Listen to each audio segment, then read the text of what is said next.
In the summer of 1867, in a remote farming settlement just outside Sedalia, Missouri, an 8-year-old boy named Timothy Caldwell became the subject of what would later be called the most disturbing medical case study in the history of the American Midwest. Dr. Samuel Harding, the region's lone physician, filled 3 leather-bound journals with detailed observations of a child whose behavior defied every known principle of 19th century medicine.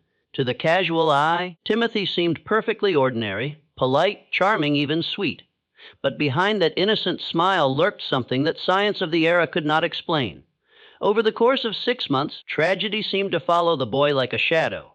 3 people perished in what were described as accidents, and dozens of livestock were found dead under mysterious circumstances.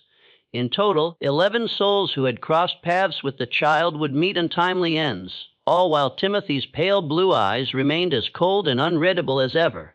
Local authorities sealed the official records, locking away Dr. Harding's journals for more than a century. Yet the truth about Timothy Caldwell, once unearthed, exposes a darkness that forces us to question everything we believe about innocence and the capacity for evil in a child's heart. Before we delve deeper into the haunting events that consumed Sedalia County, don't forget to subscribe to our channel and ring the notification bell to stay up to date with our explorations into America's darkest historical mysteries. And tell us in the comments where you're listening from. We love hearing from our community of mystery enthusiasts around the world. Neither was particularly suited for raising a child, especially one who arrived at their door in the spring of 1866, carrying nothing but a small cloth bag and eyes that seemed far too old for his young face. Timothy Caldwell was small for his age, with pale skin that burned easily in the Missouri sun and blonde hair that his Aunt Sarah kept cut short to keep the lice away. He spoke little of his life before the farm, offering only fragments when pressed. His father had been a soldier. His mother had coughed blood. He had lived with neighbors for a while after she died. What struck adults most about Timothy was his politeness. He always said, "Yes, sir," and "Yes, ma'am." He never complained about work or punishment. He seemed in every way to be the model of a well-behaved child. Samuel Harding first encountered Timothy in June of 1866 when the boy accompanied his uncle to town for supplies. Harding, a graduate of the Missouri Medical College and one of the few formerly trained physicians west of St. Louis, had developed a keen eye for reading people during his years treating both Union and Confederate soldiers. Something about the Caldwell boy unsettled him, though he couldn't identify what. The child was perfectly respectful, Harding would later write in his journal. He answered questions directly, maintained appropriate eye contact, and displayed none of the fidgeting or shyness typical of rural children encountering strangers. Yet I found myself deeply uncomfortable in his presence. His gaze held an intensity that seemed to suggest he was studying me with the same clinical interest that I typically reserve for my patients. The farming community around Sedalia was small enough that everyone knew everyone else's business. The Caldwell farm was isolated, but not so isolated that neighbors didn't notice things. Mrs. Eleanor Patterson, whose property bordered the Caldwell land, would often see Timothy working in the fields or tending to the livestock. She remarked to her husband that the boy worked with unusual focus for a child his age, never seeming to tire, never stopping to play or rest as children naturally do. It was like watching a little machine, she told her husband Samuel over dinner one evening. He'd worked steady from sunrise to sunset, never complaining, never slowing down. Ain't natural for a boy to have no play in him at all. The Patterson farm kept chickens, and Elenina noticed that her birds became agitated whenever Timothy was near the property line. They would cluster together, squawking and ruffling their feathers, refusing to venture close to the fence that separated the properties. Her husband dismissed it as coincidence, but Elenina couldn't shake the feeling that the animals sensed something about the boy that humans missed. The first death occurred on a sweltering afternoon in August 1866. Little Mary Fletcher, age 5, was the daughter of the town blacksmith and known throughout the community for her bright laugh and tendency to wander. She had been playing near Willow Creek, a shallow stream that ran between several properties, including the Caldwell farm. Timothy found her body. He arrived at the Fletcher home just as the family was preparing for supper, his clothes damp and his face pale with what appeared to be genuine distress. "Or Mrs. Fletcher," he said, his voice steady despite his obvious agitation. "I found Mary by the creek. She's not breathing. The search party that rushed to the creek found Mary Fletcher face down in water barely 18 in deep. Dr. Harding, summoned immediately, determined that the child had drowned, a tragic but not uncommon accident in rural areas where children played unsupervised near water. What troubled Harding was not the death itself, but Timothy's account of discovering the body. The boy provided an unusually detailed description of exactly where Mary had been found, the position of her body, and the condition of her clothing. When pressed about how he had come to be in that particular spot at that particular time, Timothy explained that he had been looking for a lost calf. The boy's recall was remarkably precise. Harding noted in his journal, he could describe the exact position of the deceased child's limbs, the way her dress had been caught on a submerged branch, even the color of the water around her face. Such attention to detail seemed unusual for a child who claimed to be frightened and upset by the discovery. Thomas Caldwell, when questioned, confirmed that one of their calves had indeed gone missing that morning and that he had sent Timothy to search the creek area. The calf was found 2 days later, healthy and grazing in a meadow nearly a mile from where Mary Fletcher had drowned. The Fletcher family, devastated by their loss, received Timothy's sympathy with gratitude. He had, after all, been the one to find their daughter and alert them immediately. At the funeral, Timothy sat quietly with his aunt and uncle, his head bowed respectfully throughout the service. When the family thanked him for his quick action in alerting them, he accepted their gratitude with appropriate solemnity. "I wish I could have found her sooner," he told Mary's father, his voice carrying just the right note of regret and sorrow. But Elenina Patterson, watching from across the church, noticed something that nagged at her for days afterward. When Mary Fletcher's mother collapsed in grief during the service, when the sight of the small coffin reduced grown men to tears, Timothy Caldwell's expression never changed.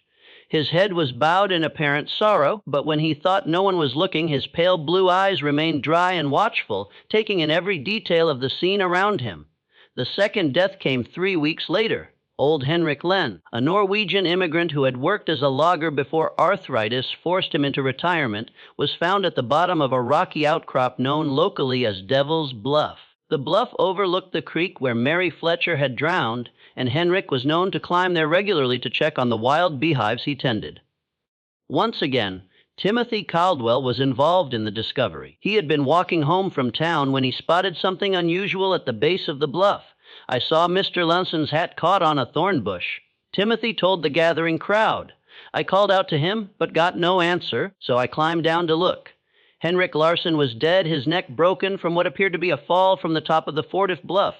Dr. Harding's examination revealed that the old man had likely died instantly upon impact. The only unusual aspect of the scene was the presence of several dead bees scattered around the body, far more than would typically be found away from a hive. Mr. Larson knew those bluffs better than any man in the county. Samuel Patterson told Dr. Harding after the examination. He'd been climbing up there for 3 years. Never had so much as a stumble. Makes sense he'd fall now. Timothy, when questioned, suggested that perhaps the old man had been stung by bees and lost his footing. He was always talking about how angry they get when you disturb them. The boy said maybe they swarmed him and he got confused. Dr. Harding found Timothy's explanation plausible, but something about the scene bothered him. The dead bees were all clustered in a small area directly around Henrik's body. If the old man had disturbed a hive at the top of the bluff, there should have been more evidence of bee activity along his presumed path of flight and fall. Instead, it appeared as though the bees had somehow been concentrated around the impact site. When Harding climbed to the top of the bluff to examine the beehives, he found them intact and showing no signs of recent disturbance. The worker bees were active but not agitated, going about their normal business of gathering nectar from the late summer wildflowers. The third death shattered any illusions about coincidence. In September 1866, 6-year-old Jacob Mills vanished while playing in the woods near his family's cabin. His body was found 4 days later in an abandoned well nearly half a mile from where he had last been seen. Timothy Caldwell had volunteered to join the search party. For 3 days, Timothy searched alongside the adult volunteers, showing remarkable endurance for a child his age. He seemed to know the woods intimately, guiding searchers through areas that even longtime residents found difficult to navigate. When asked how he had learned the terrain so well, Timothy explained that he often explored the woods during his free time, looking for useful plants and herbs that his aunt could use for cooking and medicine. On the fourth day, Timothy appeared at the Mills cabin just after dawn. "I think I found something," he told Jacob's father, his voice heavy with exhaustion. "There's an old well about a half-mile north of here. I heard what sounded like crying. The well was partially concealed by fallen logs and overgrown brush. Jacob Mills was at the bottom, alive but barely conscious, suffering from dehydration and exposure. Dr. Harding was summoned immediately, but the boy died within hours of being pulled from the well, his small body unable to recover from the ordeal. The child had been at the bottom of that well for nearly 4 days, Harding wrote in his journal. The fact that Timothy Caldwell was able to locate him in such an obscure location raises troubling questions. How extensive is the boy's knowledge of the local terrain? What other hidden dangers might he be aware of? More troubling still was Timothy's behavior during Jacob's final hours. While the Mills family maintained a vigil around their dying son, Timothy sat quietly in the corner of the cabin, apparently praying. But Dr. Harding, positioned where he could observe the boy without being noticed, saw something that deeply disturbed him. Timothy wasn't praying. His lips were moving, but his eyes were fixed on Jacob Mills with an intensity that seemed almost scientific. He appeared to be cataloging every detail of the dying child's condition. The labored breathing, the pale skin, the way consciousness flickered in and out. When Jacob finally died, Timothy's expression showed no grief or shock. Instead, there was something that Harding could only describe as satisfaction. After the funeral, Dr. Harding made an excuse to visit the abandoned well where Jacob had been found. The sight troubled him for reasons he couldn't articulate. The well was indeed well hidden, concealed by natural debris that would have taken considerable effort to move. Yet Timothy had claimed to hear crying from this location, a claim that seemed improbable given the depth of the well and the amount of brush covering it. As Harding examined the scene more carefully, he noticed something that the initial rescue party had missed in their urgency to save Jacob Mills. Around the rim of the well, the debris had been arranged with unusual precision. Logs and branches that should have fallen randomly showed signs of deliberate placement, creating a natural-looking camouflage that would be nearly impossible to spot unless one knew exactly where to look. The implications were too disturbing to voice aloud, but Harding could not shake the suspicion that Jacob Mills had not simply fallen into the well. Someone had placed him there, and someone had carefully concealed the location until the boy was too weak to survive rescue. That evening, Harding began keeping detailed notes about Timothy Caldwell. If his suspicions were correct, the boy posed a danger to the entire community. But suspicions were not evidence, and evidence was exactly what Harding lacked. The problem was that Timothy Caldwell was by all appearances a model child. He attended church regularly with his aunt and uncle, sitting quietly through services and reciting prayers with appropriate reverence. He worked diligently on the farm, completing tasks that would challenge many adult workers. He spoke respectfully to his elders and showed proper deference to authority figures. Most importantly, Timothy had plausible explanations for his presence at each tragedy. He had been looking for a lost calf when he found Mary Fletcher. He had been walking home from town when he spotted Henrik Lenz's hat. He had volunteered to help search for Jacob Mills, as any concerned member of the community would do. But Harding's medical training had taught him to look beyond surface appearances. In treating wounded soldiers, he had learned to recognize the signs of men who killed not from patriotic duty or desperate necessity, but from something darker and more fundamental. There was a coldness in such men, a disconnection from normal human emotion that manifested in subtle ways, too little reaction to horror, too much interest in suffering, an ability to discuss violence with clinical detachment. Timothy Caldwell displayed all of these characteristics, but compressed into the body and face of an 8-year-old child. Dr. Harding's investigation began in earnest in October 1866. Using his position as the community's physician, he made regular visits to farms and homes throughout the area, ostensibly checking on the health of families still recovering from the hardships of war. In reality, he was gathering information about Timothy Caldwell. What he discovered painted a disturbing picture of a child who seemed to exist at the center of an ever-widening circle of misfortune. Livestock on neighboring farms had been dying at unusual rates, not from disease, but from what appeared to be accidental injuries. Chickens were found with broken necks, apparently killed by foxes that left no other signs of predation. Pigs suffered mysterious wounds that became infected and led to death. Horses developed sudden lameness that forced farmers to put them down. Mrs. Ilanina Patterson confided to Dr. Harding that she had lost 17 chickens in the past 2 months. "It's the strangest thing," she said. "They're dying 1 or 2 at a time, always found in the morning with their necks broken clean. My husband thinks it's foxes, but I've never seen fox sign around the coop. And the way they're killed, it's too neat, too." When Harding examined the most recent casualties, he found evidence that supported Eleanor's suspicions. The chickens had been killed with precise force applied to specific points on their necks, a technique that required considerable knowledge of anatomy.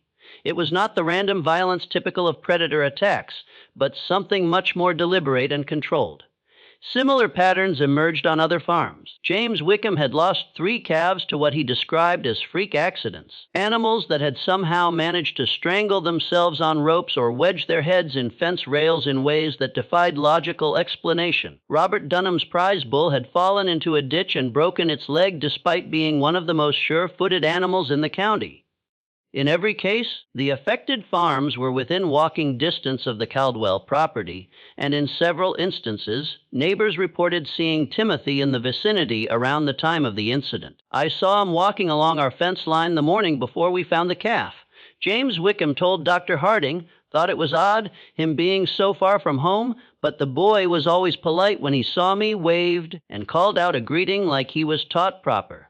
Dr. Harding also began paying closer attention to Timothy's behavior during his routine medical visits to the Caldwell farm. The boy was always present during these visits, standing quietly while Dr. Harding examined his aunt and uncle for the various ailments common to farming life. But Harding noticed that Timothy watched these examinations with unusual interest, asking questions about anatomy and medical procedures that seemed advanced for a child his age. "How do you know if someone's really dead?" Timothy asked during one visit, his tone casual as if discussing the weather. "Sometimes people just look like they're sleeping." When pressed to explain his curiosity, Timothy said he was concerned about being able to help if someone was hurt while he was alone on the farm.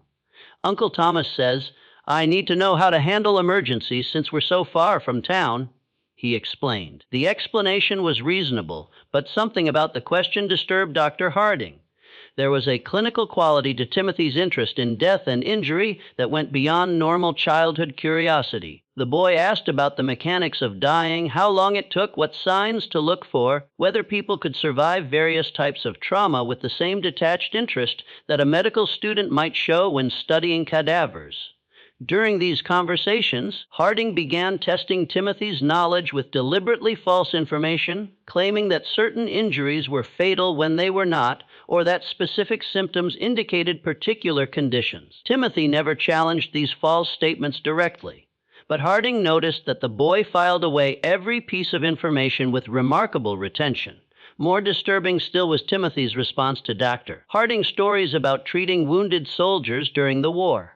While most children showed appropriate shock or sadness when hearing about battlefield injuries, Timothy listened with rapt attention, asking detailed questions about wound patterns, blood loss, and survival rates. "Did they scream a lot when you cut off their arms?" Timothy asked during one such conversation, his pale blue eyes fixed intently on Dr. Harding's face. Or were they too hurt to make noise? The question delivered in Timothy's characteristically polite tone sent a chill through Dr. Harding that he would never forget. By November 1866, Dr. Harding had filled nearly 2 complete journals with observations about Timothy Caldwell. The picture that emerged was that of a child who possessed an adult's understanding of violence and death, combined with a complete absence of normal human empathy.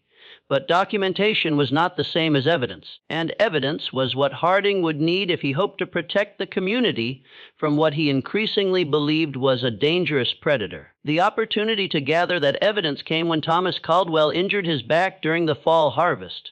The injury required bed rest and daily medical visits, giving Dr. Harding unprecedented access to the Caldwell household.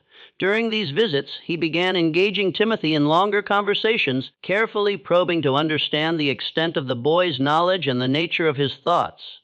What he discovered exceeded his worst fears. Timothy Caldwell had been conducting experiments on living creatures for months, possibly years. Using a combination of careful questioning and direct observation, Dr. Harding determined that the boy had been systematically capturing and torturing small animals, studying their responses to various forms of injury and distress. Timothy had mentioned the cave during one of their conversations, describing it as a place where he went to think and be alone. When Dr. Harding investigated the site, he found a carefully organized collection of animal bones, crude surgical instruments fashioned from farm tools, and a series of detailed drawings that documented various experiments in torture and mutilation. The drawings were the most disturbing discovery. Rendered with surprising artistic skill for a child, they showed rabbits, squirrels, birds, and larger animals in various stages of dissection and injury. Each drawing was accompanied by notes written in Timothy's careful handwriting describing the animal's reactions, the time it took to die, and observations about which methods caused the most suffering. Subject remained conscious for approximately 10 minutes after removal of eyes. Read one notation beside a detailed drawing of a rabbit. Vocalizations decreased gradually. Movement ceased after application of pressure to throat. Dr. Harding realized that Timothy had been using the community's animals as subjects for increasingly sophisticated experiments in cruelty. The accidental deaths on neighboring farms were actually the result of Timothy's desire to test his methods on larger subjects. But the most chilling discovery was a newer set of drawings that showed human figures instead of animals. These sketches depicted children and adults in various poses of distress and injury, each accompanied by speculative notes about human anatomy and potential methods of causing harm. One drawing showed a figure that was unmistakably Mary Fletcher, the first child to die. Another depicted Henrik Len. A third showed Jacob Mills at the bottom of a well with detailed annotations about the effects of dehydration and exposure on the human body. Timothy Caldwell had not simply been present when these people died. He had planned their deaths, executed those plans with methodical precision, and documented the results for future study. As Dr. Harding would soon discover, the horror in Sedalia County was far from over.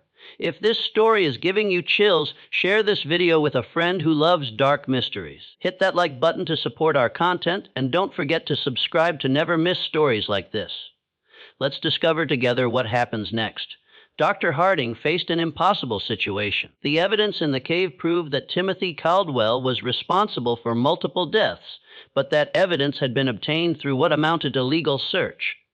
Moreover, the idea that an 8-year-old child could be a calculating murderer was so far outside the accepted understanding of human nature that no court would accept such a claim. The medical science of 1867 had no framework for understanding antisocial personality disorder or psychopathy. The prevailing belief was that children were inherently innocent, corrupted only by bad influences or traumatic experiences. The idea that a child could be born without the capacity for empathy or moral reasoning was literally inconceivable to most people. Dr. Harding knew that if he presented his findings to local authorities, he would likely be dismissed as a man whose mind had been damaged by too many years of treating war casualties. The evidence would be explained away.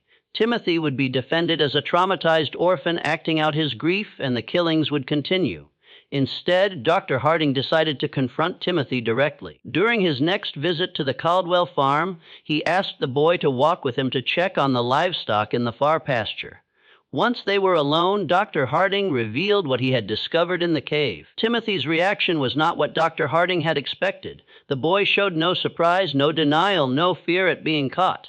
Instead, he listened calmly as Dr. Harding described the drawings and notes, occasionally nodding as if confirming the accuracy of the doctor's observations. "You're not going to tell anyone?" Timothy said. When Dr. Harding finished speaking, it was not a question or a plea, but a statement of fact delivered with absolute confidence. "Why wouldn't I?" Dr. Harding asked, genuinely curious about the boy's reasoning. Timothy smiled, the first genuine expression of emotion that Dr. Harding had ever seen on his face. "Because no one would believe you," he said. "And because you're curious about what I'll do next." The boy was right on both counts. Dr. Harding knew that his claims would sound like the ravings of a man losing his sanity.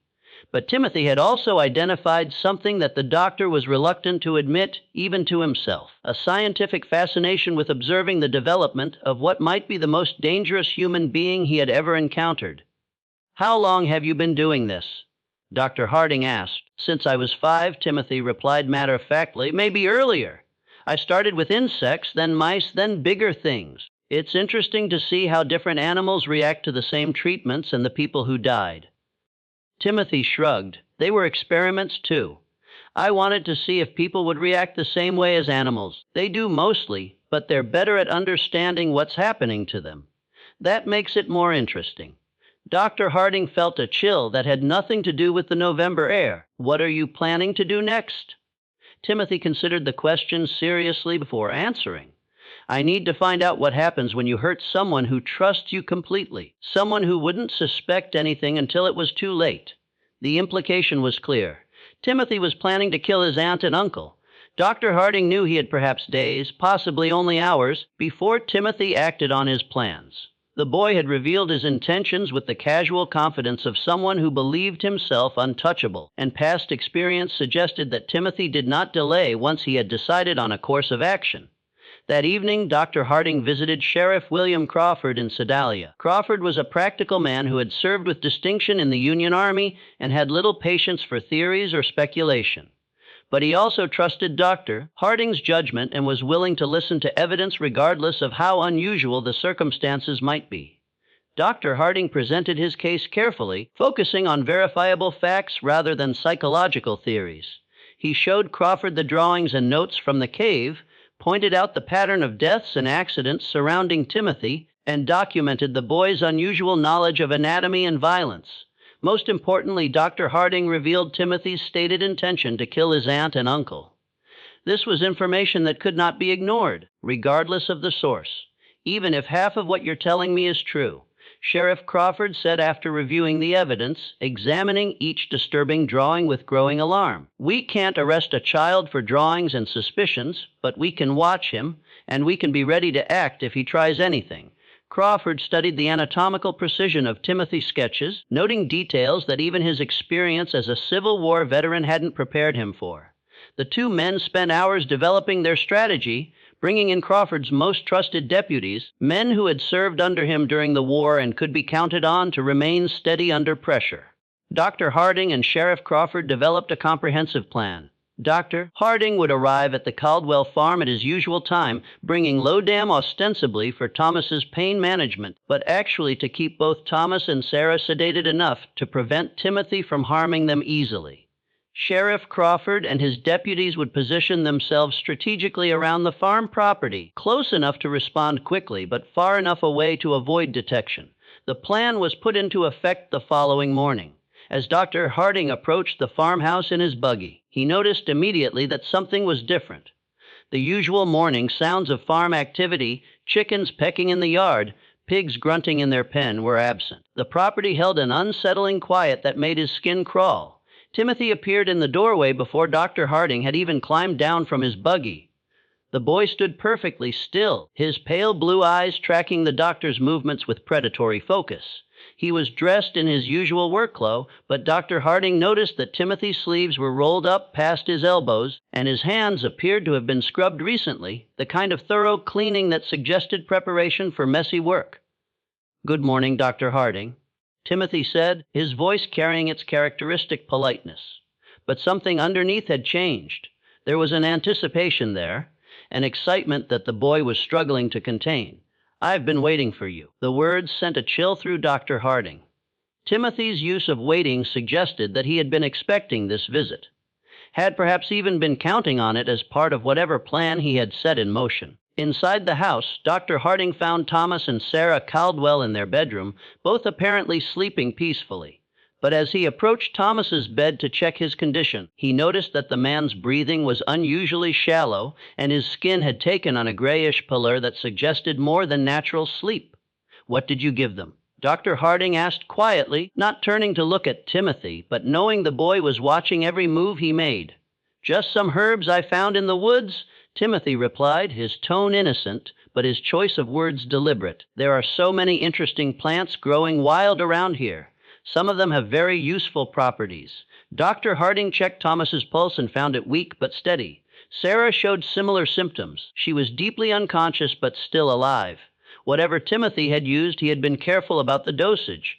The boy wanted his victims helpless but alive, at least for now. "They're not going to wake up for several hours." Timothy continued conversationally. That should give us plenty of time to talk without interruption. The conversation that followed was unlike anything Dr. Harding had ever experienced. Timothy spoke about murder and torture with the clinical detachment of a medical professor discussing anatomy. He described his experiments on animals and humans with scientific precision, explaining his methodologies and the insights he had gained from each death. Mary Fletcher taught me that drowning is actually quite slow, Timothy said, settling into a chair as if beginning a pleasant afternoon chat. Everyone thinks people just slip under the water and disappear, but that's not how it works at all. There's struggling and panic, and this interesting pattern of breathing attempts before the person finally gives up. I had to hold her down for almost 3 minutes before she stopped fighting. Dr. Harding felt his blood turn to ice. You held her under the water. Timothy nodded eagerly. She was playing by the creek, and I told her I'd found a pretty stone on the bottom. When she bent over to look, I just pushed her head down and held it there. She was so small that it didn't take much strength, but she fought harder than I expected. That's when I realized that people have much stronger survival instincts than animals. And Henrik Larsson, that was more complicated, Timothy admitted. I couldn't overpower him physically, so I had to be more creative. I knew he checked his beehives every Thursday morning, so I went up to the bluff the night before and loosened some of the stones along the edge. Then I collected bees from one of his hives and put them in a cloth bag. Timothy's eyes gleamed as he described his methodology. When Mr. Len climbed up to check the hives, I was waiting behind some rocks. I threw the bag of bees at his face and started shouting that there was a massive swarm attacking him. He panicked and stumbled backward right over the edge, where I'd weakened the stone barrier. The fall killed him instantly, just like I calculated it would. And Jacob Mills.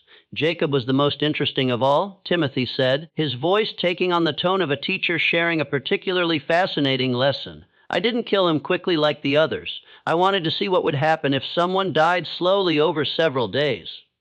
So I convinced him to follow me into the woods by telling him I'd found a family of baby raccoons. Timothy paused, seeming to savor the memory. Jacob was so concerned about the imaginary baby animals that he didn't think twice about the danger. I helped him climb down into the well.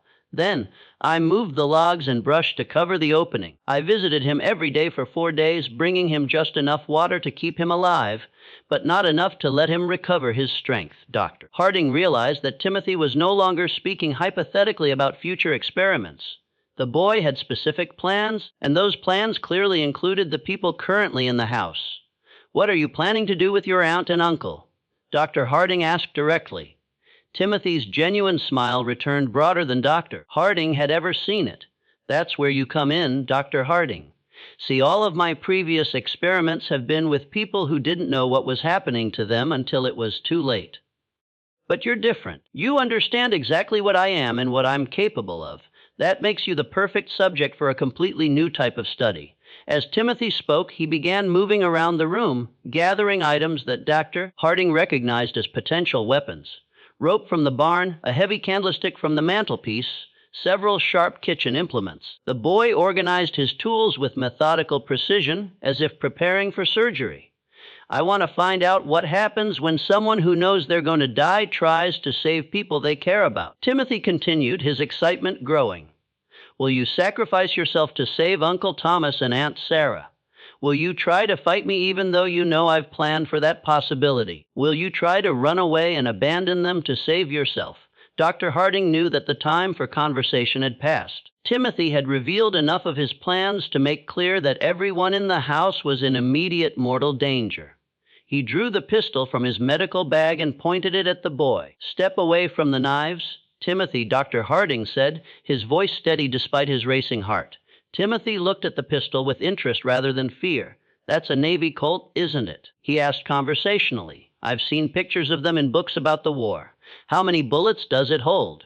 6, Dr. Harding replied automatically, then immediately regretted providing the information. And how many people are you trying to protect? Timothy asked. There's Uncle Thomas, Aunt Sarah, yourself, and presumably the 3 law enforcement officers outside. That's 6 people, if my counting is correct. So even if you shoot me, you'll have used up all your ammunition. Timothy moved closer, no longer bothering to stay out of pistol range. You want to know how I became what I am? he said, his voice taking on an almost hypnotic quality. You want to understand whether I was born this way or whether something made me this way. You want to know if there are others like me and how to recognize them before they start killing. Each statement was true, and Timothy's ability to identify and exploit Dr. Harding's intellectual curiosity was as frightening as his capacity for violence. The boy understood people well enough to predict their behavior and manipulate their responses, even when they knew they were being manipulated. The confrontation came as Timothy approached his sleeping uncle with a length of rope in his hands. Dr. Harding stepped forward to intervene, but Timothy moved with surprising speed and strength, producing the kitchen knife and slashing at the doctor's arm. The struggle that followed was brief but violent. Timothy fought with the desperate ferocity of a cornered animal, using the knife with skill that spoke of considerable practice.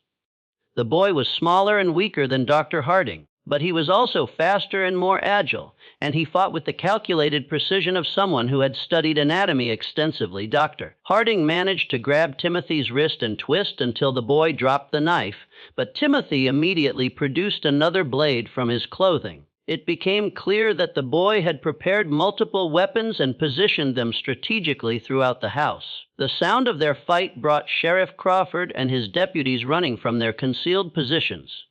They burst through the back door to find Dr. Harding struggling with Timothy while Thomas and Sarah Caldwell lay unconscious on their bed, apparently unaware of the violence occurring around them. Deputy Mitchell quickly subdued Timothy while Dr. Harding caught his breath and checked on the unconscious couple. When the dust settled, Timothy Caldwell sat calmly in the corner of the room, his clothes torn and his face bloodied, but his pale blue eyes still holding that same cold intelligence that had first disturbed Dr. Harding so many months earlier. "You can't prove anything," Timothy said as the deputies secured him with ropes. "Nobody will believe that a child did all those things." Sheriff Crawford looked down at the boy with a mixture of disgust and fascination. "Maybe not," he said, "but we don't have to prove everything. Attempting to murder your family is enough to see you locked up regardless of your age." Timothy smiled at that, the same genuine expression of emotion that Dr. Harding had seen the day before. "You won't hang me," he said with absolute confidence. "I'm too young and I'm too interesting. Someone will want to study me instead. Just when we thought we'd seen it all, the horror in Sedalia County intensifies." If this story is giving you chills, share this video with a friend who loves dark mysteries. Hit that like button to support our content, and don't forget to subscribe to never miss stories like this. Let's discover together what happens next. Timothy Caldwell was wrong about his fate, but right about the impossibility of proving his crimes. When Sheriff Crawford attempted to present the evidence from the cave to county prosecutors, he encountered exactly the resistance that Dr. Harding had predicted. The drawings and notes were dismissed as the products of a disturbed child acting out trauma from his parents' deaths. The pattern of accidents and deaths was attributed to coincidence compounded by Timothy's unfortunate habit of being helpful during emergencies. The attempted murder of Thomas and Sarah Caldwell, however, could not be explained away. 3 law enforcement officers had witnessed Timothy attacking his sleeping relatives with clear intent to kill. Even the most sympathetic observers could not argue that an 8-year-old boy would attack family members with a knife unless something fundamental was wrong with his character. The legal system of 1867 had no framework for dealing with violent children. Timothy was too young for adult prosecution, but too dangerous for simple placement in an orphanage or reformatory. The case created unprecedented challenges for Missouri's justice system, attracting attention from legal scholars and medical professionals throughout the region. After weeks of legal wrangling and consultation with experts from as far away as Boston and Philadelphia, a compromise was reached. Timothy would be remanded to the custody of the Missouri State Hospital for the Insane in Fulton, where he would be studied and treated by the most advanced alienists available in the region. The decision satisfied no one completely.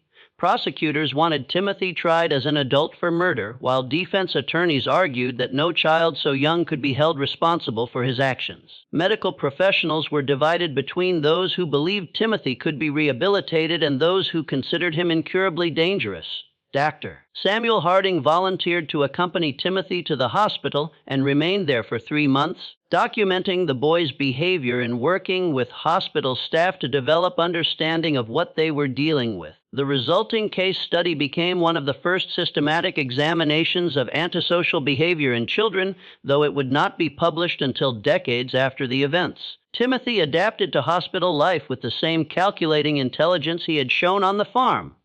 He quickly learned to mimic appropriate emotions and responses, convincing several staff members that he was making remarkable progress in overcoming his traumatic episodes. Timothy would cry convincingly when discussing his crimes, express remorse that seemed genuine, and display what appeared to be authentic gratitude for the care he was receiving. But Dr. Harding observed that Timothy was merely studying the people around him, learning to manipulate them more effectively. The boy had created what amounted to a comprehensive catalog of human emotional responses, and he could reproduce these signals with remarkable accuracy despite feeling none of the underlying emotions himself. The subject displays remarkable cognitive abilities coupled with complete absence of genuine emotional response. Dr. Harding wrote in his detailed reports, "He has learned to simulate normal human reactions with sufficient skill to deceive casual observers, but extended observation reveals the performance to be entirely artificial. Timothy understands happiness as the face people make when they want something good to continue and sadness as the face people make when they want others to help them, but he has never actually experienced either emotion himself." Dr. Harding's evaluation also revealed the extent of Timothy's violent fantasies and future plans. When the boy believed he had gained Dr. Harding's trust by pretending to be fascinated by the scientific approach to studying human behavior, Timothy began sharing ideas for future experiments that made his past crimes seem almost restrained by comparison. He has developed elaborate scenarios for testing human responses to various forms of psychological and physical torture. Dr. Harding reported confidentially. His plans demonstrate remarkable creativity and attention to detail as well as a sophisticated understanding of human psychology. If he were allowed to mature and gain additional resources, he would likely become one of the most dangerous individuals in American history. The hospital records show that Timothy remained at the facility for 18 months. During that time, several unexplained incidents occurred that bore the hallmarks of Timothy's methods. Other patients were found dead in circumstances that suggested accident or natural causes, but which showed patterns of deliberate planning when examined carefully. 3 elderly patients died from apparent heart failure after interacting with Timothy, though all had been in relatively good health previously. 2 younger patients suffered what appeared to be accidental falls that resulted in serious injuries, but both incidents occurred in areas where Timothy had been seen earlier in the day. Most disturbing were the reports of patients who claimed Timothy had been visiting them at night, standing silently beside their beds and watching them sleep. Hospital staff who worked closely with Timothy also began experiencing unusual problems. Several nurses reported persistent nightmares after spending time with the boy, dreams that often featured detailed scenarios of violence and death. 2 attendants requested transfers to other wards, claiming that they felt constantly watched, even when Timothy was supposedly confined to his room. Dr. Martha Fitzgerald, who had been brought in to provide additional expertise in treating Timothy, discovered that the boy had been keeping a secret journal. Timothy Caldwell had always possessed a gift for persuasion. During his time at the Missouri State Hospital, he convinced one of the nurses to give him a notebook and a pencil, supposedly for therapeutic writing exercises. He claimed that putting his thoughts on paper would help him process his emotions and confront his past. At first, the journal appeared innocent enough. It contained daily entries, childlike reflections about remorse, hope, and self-improvement. To the untrained eye, it painted the portrait of a troubled but redeemable child, struggling to make sense of the darkness within. But one of his doctors, Dr. Eleanor Fitzgerald, had studied European psychiatric methods, techniques that included recognizing hidden communication systems. When she analyzed Timothy's writings more closely, she discovered that the boy had embedded a sophisticated cipher within his entries. Once decoded, the words revealed the chilling truth: Timothy's journal wasn't a confession. It was a blueprint. He wasn't reflecting on guilt or redemption. He was studying the hospital, its routines, its staff, and its security protocols. His goal was not rehabilitation. It was experimentation. One decoded entry read, Day 47. Doctor believes my tears were genuine. Her response indicates increased sympathy and reduced suspicion. Estimate 3 more weeks of consistent performance to establish sufficient trust for physical contact during sessions. Dr. Fitzgerald's discovery sent shockwaves through the institution. Security was immediately tightened, and Timothy's access to staff was restricted, but the boy adapted effortlessly. Deprived of one outlet, he found another, turning his attention to information gathering. He memorized schedules, mapped guard rotations, and observed every weakness in the system. Then, in the summer of 1868, Timothy Caldwell vanished. No one could explain how an 8-year-old managed to disappear from a locked facility under constant guard. The official report blamed an unfortunate lapse in supervision during a transfer between buildings. But Dr. Samuel Harding, Timothy's original physician, believed the truth was far more disturbing. Harding wrote, "The boy's escape was not an act of desperation. It was the culmination of months, perhaps years, of patient, deliberate planning." Evidence discovered afterward suggested that Timothy had manipulated the staff more deeply than anyone had realized. Guards admitted to making small exceptions for the boy, granting longer exercise periods, extra reading materials, or slight deviations from protocol. Each favor seemed harmless in isolation, but together they formed the foundation of a carefully engineered escape. Dr. Harding concluded grimly, he spent over a year studying that facility and every person in it. By the time he made his move, he understood their minds better than they did themselves.